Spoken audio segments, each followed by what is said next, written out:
Okay, welcome back, scholars. Today we're going to take a look at how to multiply matrices. We're also going to explore a couple of properties when multiplication and or addition are applied. So let's go ahead and take a look. First, what does it mean to multiply matrices? Well, matrices themselves can be multiplied. That is to say, one matrix multiplied by another matrix.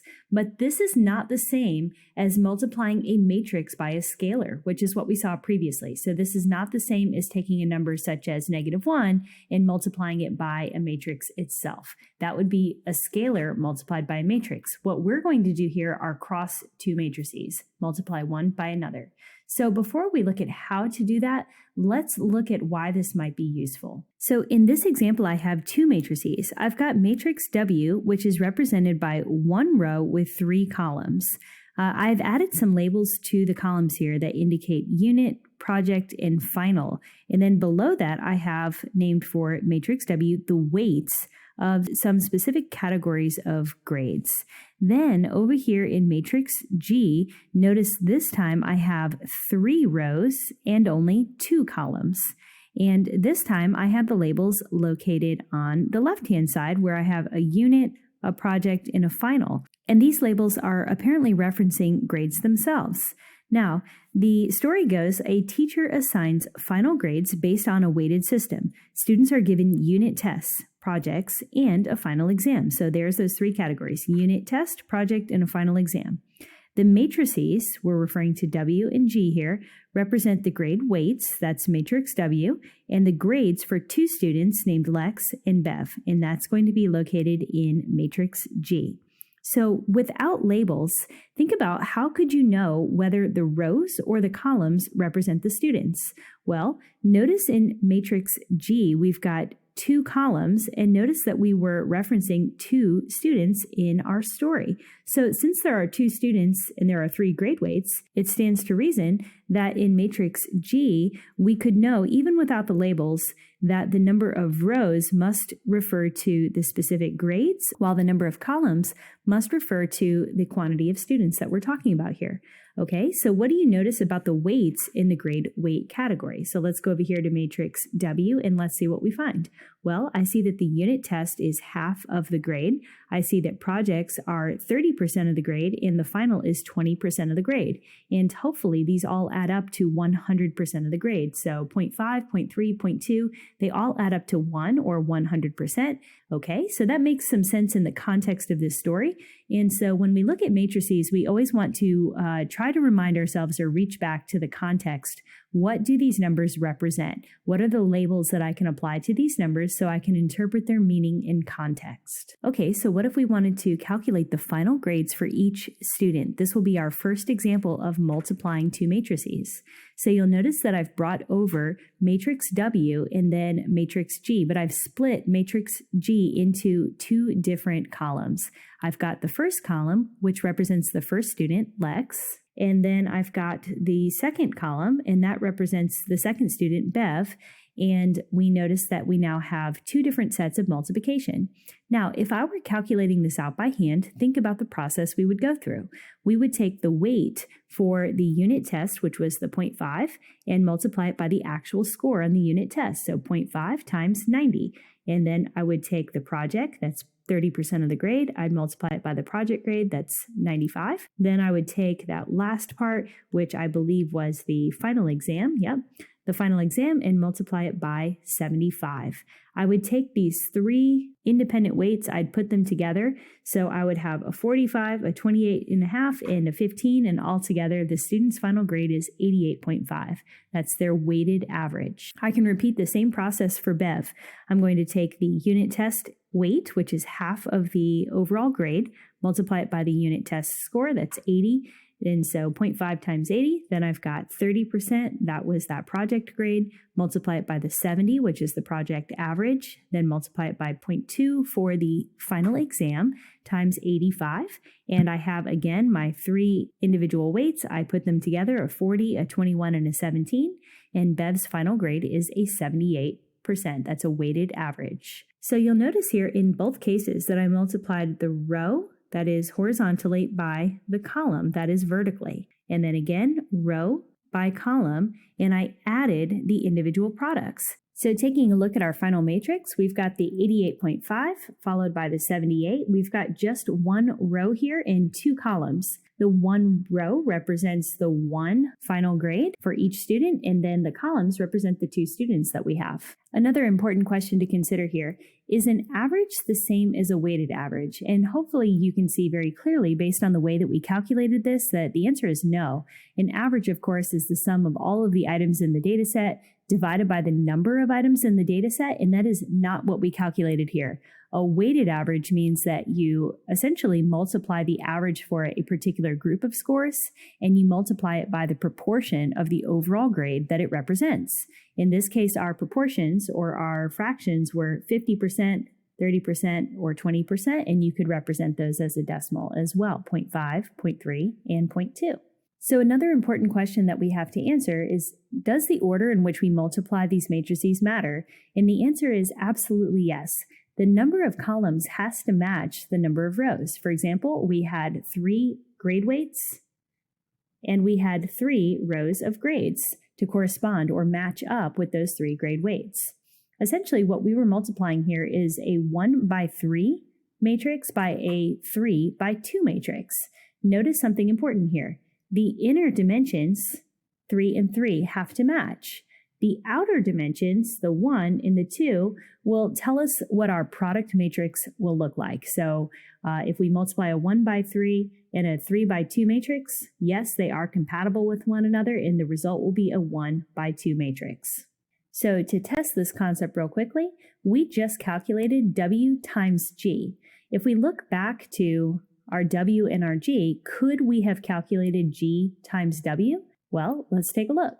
G times W would be a 3 by 2 matrix multiplied by a 1 by 3 matrix.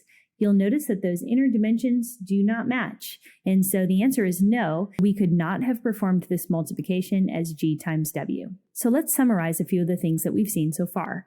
Using the example, we can see that there are some very specific conditions that have to be met to multiply matrices.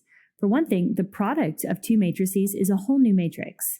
That new matrix is the sum of the products of the corresponding row and column elements, and we'll practice this in just a few moments. The product QR, that is the product when we multiply a matrix Q times a matrix R, will have the same number of rows as Q and the same number of columns as R, those outside dimensions as we saw in the previous example. If the number of columns in the first matrix does not match the number of rows in the second matrix, then the product matrix does not exist. We would say that their dimensions are not compatible. Another question, is matrix multiplication commutative? It seems like it may not be.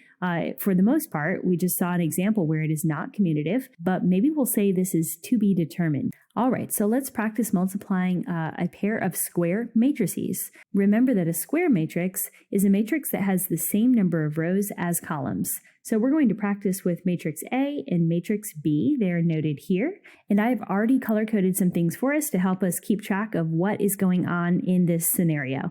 So here's how we're going to start.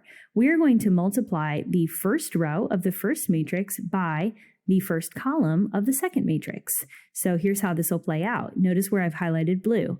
This will be -2 times -1, that's right here, and 1 times 0. The and in this case is addition, 1 times 0, and I have just multiplied my first row by my first column. So let's continue. Next, I'm going to multiply the first row by the second column. So it's going to look like this.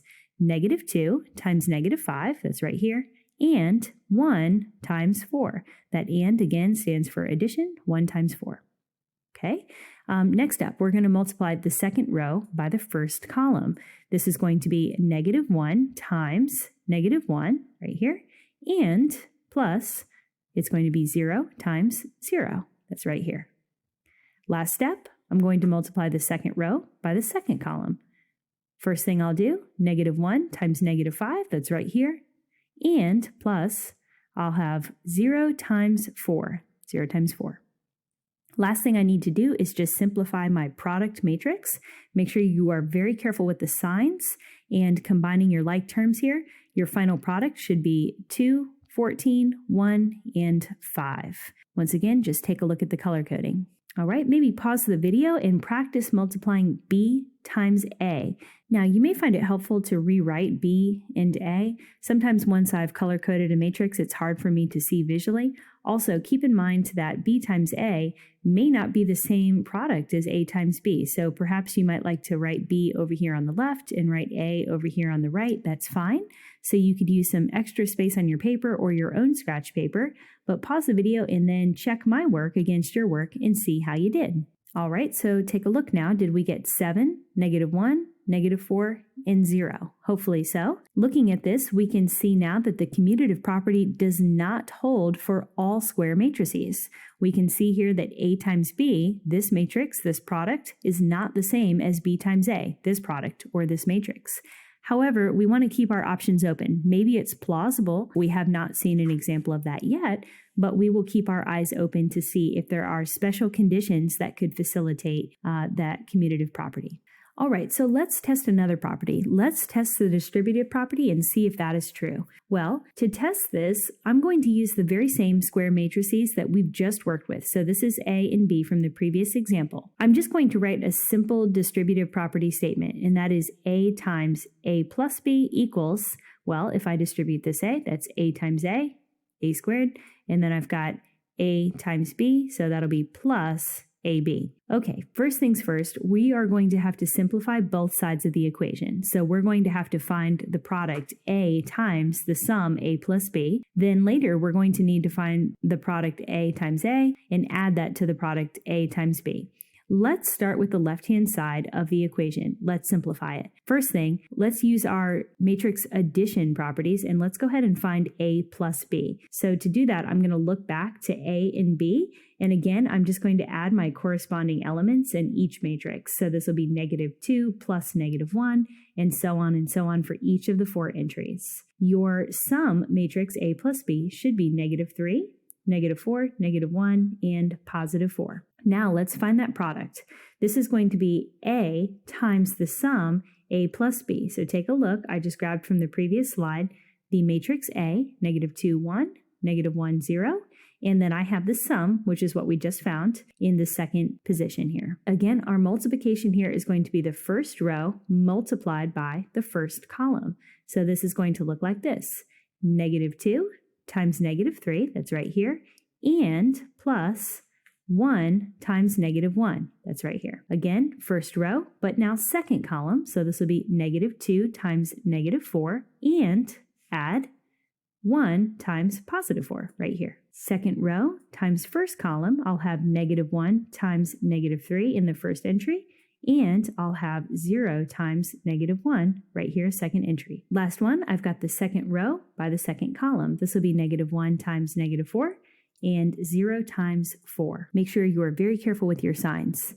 When I simplify everything, I get 5, 12, 3, and 4. And I'm just going to make a note of that and continue on to simplify the right-hand side of the equation. All right, moving over to the right, we have a couple of things to find. We need to find A times A, and we need to find the product A times B. We need to find each of those matrices and add them together to compare that to the left-hand side. Let's start with A times A.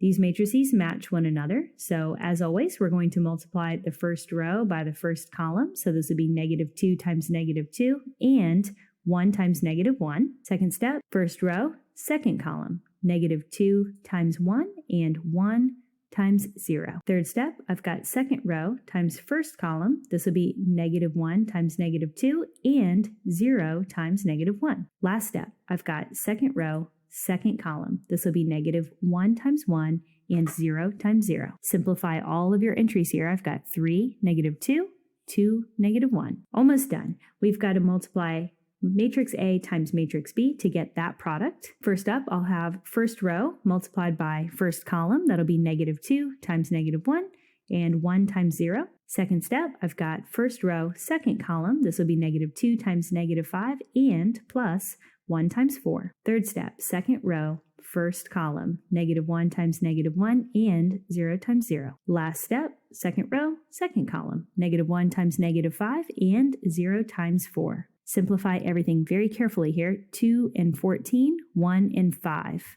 Now remember, we need the sum of A times A and A times B. We're just going to add our corresponding elements. We've got 3 plus 2, that makes 5. Negative 2 and 14 makes 12. We've got 2 and 1, that makes 3. And negative 1 and 5, that makes 4. All right, we have 2 matching matrices. That means the left and right-hand sides of the equation are equal to one another, and we have shown that the distributive property does hold for this case. But we can't get too excited, unfortunately. Proving the equation true for just one specific example is not sufficient to prove the equation is true for all matrices. So while we have shown that the distributive property does apply in this case, we need to be very cautious about extending that out to all cases. So hopefully that was a good introduction to multiplying matrices. We're going to look at several additional examples in class, including some examples in context.